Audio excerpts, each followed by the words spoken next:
Lorsque les Sport Utility Vehicles, les SUV, sont apparus en 1997, c'est davantage leur caractéristique d'utilitaire familial qui a été retenu. Mais c'est leur version coupée qui leur a apporté leur aspect sportif. Depuis 2007, tous les constructeurs premium se sont engagés dans la tendance. Mais c'est Renault le premier qui lance le genre avec l'Arcana sur le marché généraliste.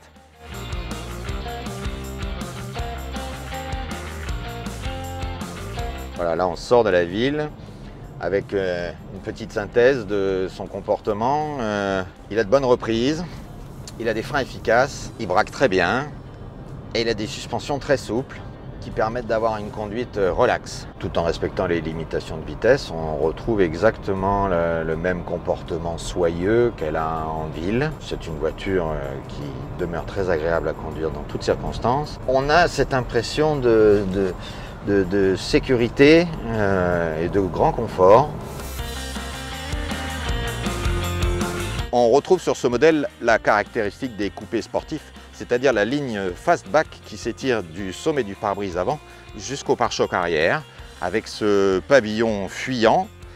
Ici, sur ce modèle, les jantes 18 pouces qui accentuent son aspect sportif.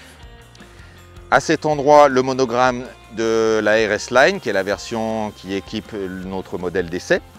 Les feux en C-shape, que vous allez également retrouver sur tous les modèles de la gamme Renault, avec ce dessin caractéristique également de la calandre, le gros logo, les radars et la caméra en 360 à l'avant.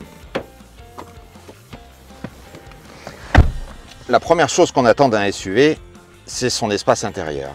Et dans le cas de l'Arcana, la mission est accomplie avec une longueur totale supérieure de 10 cm à celle du Kadjar et de l'Austral et un empattement étiré de 8 cm qui permet d'obtenir un espace allongé pour les passagers arrière. Pour les finitions intérieures, on bénéficie d'une sellerie en cuir avec surpiqûre dans le même ton que les inserts disposés sur les contreportes et en dessous de la casquette du tableau de bord. Sur la planche de tableau de bord, on a un revêtement en carbone. L'écran multimédia est à une dimension de 9,3 pouces et le combiné d'instruments est de 10,2 pouces. Dès l'entrée du véhicule, on découvre les barrettes badgées RS Line. En termes d'assistance et de confort, on retrouve les équipements de sécurité comme l'alerte de distance, de sécurité, de franchissement de ligne, de survitesse, la caméra de recul, le capteur de pluie et de luminosité, un régulateur de vitesse, des rétroviseurs extérieurs électriques et pour le multimédia, la compatibilité Apple CarPlay et Android Auto. On a également la détection des angles morts et la recharge du téléphone peut s'effectuer par induction. L'Arcana est le premier véhicule Renault à proposer la motorisation mild hybride sur toute sa gamme. C'est-à-dire que le moteur thermique est aidé par un petit moteur électrique de 12 volts qui l'assiste au démarrage et lui fournit un surplus de puissance en début de cycle. La puissance totale est de 160 chevaux et 270 Nm qui lui permet d'atteindre le 0 à 100 km/h en 9 secondes 4. Commercialisé depuis 2021, l'Arcana connaît un succès fulgurant. Certains se moquent de la mode des SUV, d'autres prétendent faire mieux. La plupart changent d'avis quand ils écoutent ceux qui ont déjà changé d'avis.